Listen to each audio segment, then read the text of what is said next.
story goes, we find out about a treasure in the Grand Line, there's no doubt. The pirate whose eye is on it, he'll sing, I'll be king of the pirates, I'm gonna be king. This right here, folks, would be my introduction to the works of Eiichiro Oda and his series that would become this behemoth of pop culture known as One Piece. As an adaptation, the IP licensed by 4Kids would eventually be aired on Cartoon Network as a highly censored and edited mess. Don't you tell her the truth? You're too scared to go. And why shouldn't I be? Did you get a look at the size of those rabbits, Zolo?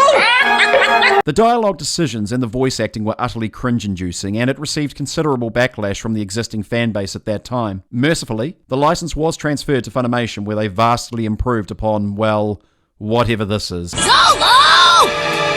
What's all that noise? Sanji's lollipop. I want to find out what he's always slurping on. With that said, the initial run had me hooked from the get-go, and having learnt my lesson, I sought after the Japanese sub, and have followed that adaptation of the popular manga ever since. Why was I so captivated? Well, and beyond the obvious subject matter of the Great Pirate era, the characters were an exaggerated hodgepodge of likeable and endearing personalities, with individuals who possessed great strengths and weaknesses, but when together complemented to form a strong and somewhat functional team. In essence, it was a lot of fun, and the characters were a joy to follow as they further grew and developed. As the series progressed, we would see how the characters kept growing together and how the Straw Hat crew itself evolved into this potent force, competing with other crews in the Grand Line, who also sought after this legendary treasure trove known as the One Piece. At the heart of this manga and anime reside many strong themes, including the importance of friendship, how relentless positivity can lead to individual growth and the achieving of great dreams, and the recognition that strength comes in numerous shapes and forms. With respect to the East Blue Saga and the arc that the live action has looked to adapt here, relatively speaking, these first 100 chapters or 61 episodes maintain, at least in my opinion, a healthy pace for a shonen. We spent enough time to learn about those Luffy encounters and recruits, of their strengths and weaknesses, and of their dreams and histories. The arc also contains some notable obstacles in the form of a rogue gallery that prominently includes Buggy the Clown, Kuro, Don Krieg, and Arlong. To adapt such content in only 8 episodes is a massive undertaking. At the heart of my dislike for the Netflix One Piece adaptation, and any other efforts to adapt anime and manga in this medium, stems from the endless question I have. That question is why? Why do we need this? Are we adapting an existing property in a way that we seek to improve upon what is already available? I see the partnership of Eiichiro Oda and Toei Animation as a pairing of mad geniuses. Generally, manga translates well into anime. However, the exaggerated artistry of Oda's character design and world building, and in tandem with the animation department's efforts with the inclusion of sound and strong voice acting, yields an emotively powerful and visceral experience regularly. Aside from its fully embracing of the ridiculous and colourful, what I mean by this emotional impact, and when in relation to the narrative, and if you think of the Avatar effect, Oda delivers many tragic and often horrific backstories for his lead characters that are only amplified by the exaggerated nature of his artwork. With that said, and if I'm critical, he frequently leans on this as a crutch.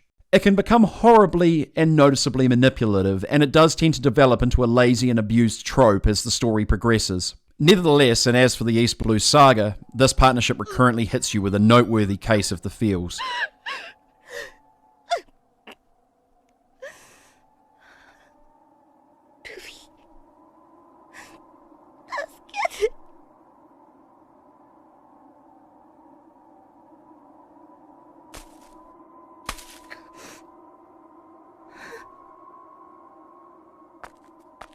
However, I just can't say the same for the live action, at least if you're already familiar with the source material. To me, it feels both hollow and unearned.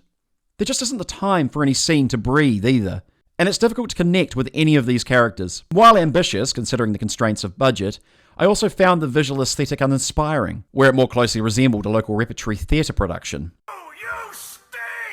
Okay, that might be a cheap shot. I just don't think it impresses much, if at all. As for the acting, I found it unremarkable. Although, and with my prior snipe, adapting the highly colourful and cartoonish source material is a heavy undertaking. It was always going to prove impossible to please everyone, let alone those already familiar with One Piece and its seemingly never-ending source material. But the series absolutely rushed to complete the East Blue Saga, and there is nothing innovative that I can point to, nor can I argue that it improved upon earlier adaptations, except maybe for the 4Kids dub.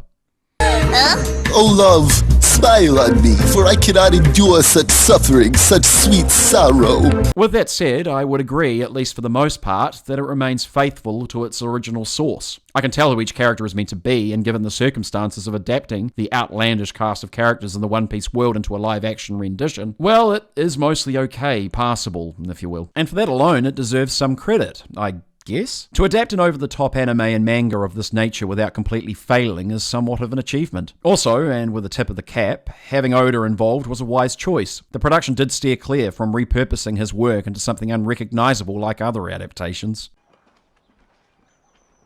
Fuck.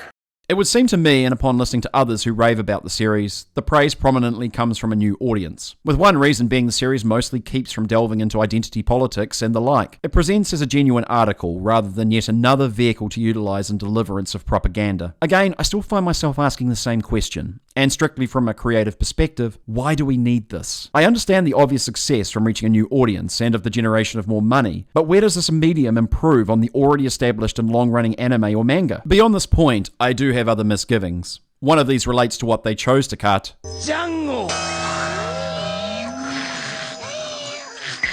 And what they chose to invent. Like the lack of any conflict at Baratie with Don Krieg, where in the manga and anime this proved a significant motivation for Sanji to join Luffy on his journey. Seeing Luffy defy the odds, speak strongly of his own convictions, and risk his life protecting the Baratie and eventually defeating the notorious Don Krieg, well, this carried significant more weight for he and Sanji than having him confront and fail in face of Arlong. I use this as but one example. Throughout the Netflix series, I never felt that Luffy's relationships and the bond he formed with each crew member seemed genuine. While I can appreciate there are only 8 episodes and much to include, therefore cuts of content are required, why did we need all these grating scenes with Koby, Helmeppo, and Garp? These are relatively minor characters, at least at this phase of the journey, and one of the more satisfying aspects of Luffy, and while aware of how this progressed later in the series, was how he was initially seen as a relative nobody, perceived as weak by his foes. And I would enjoy how with considerable absurdity and great spectacle we'd see him overcome each opponent and the odds.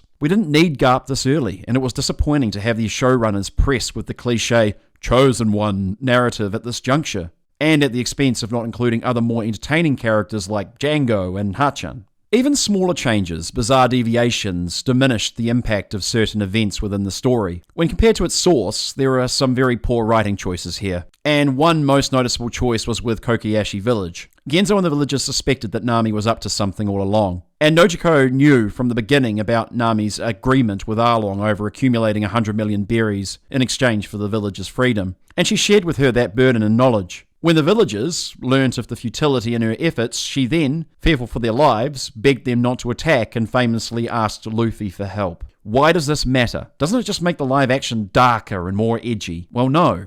It just makes you question the intelligence of the other villagers, especially Nojiko, and it diminishes how we view their sisterly bond and shared struggle. It also undermines the passive defiance of the villagers and their prolonged deception of Arlong, including how much they relied on and cared for Nami and her struggle. Another example in what would seem minor is the rice ball incident where Zoro eats the mushed efforts before he's captured. In the anime and manga, this is an act of defiance by a warrior seeking to survive. The little girl, Ririka, runs out to feed him, believing it her fault that he found himself in this predicament in the first place, as he'd aided her and her mother earlier before a corrupt pairing of navy brutes. This endears Zoro to Luffy. Why did he feel the need here to eat the rice balls in the Netflix version? To honor this young girl who we know nothing at all about? Because he felt bad? It's just so stupid. Other negatives, well, I also found that a lot of the comedy fell flat and felt forced when compared to its source material. And for me, the music frankly just plain sucks.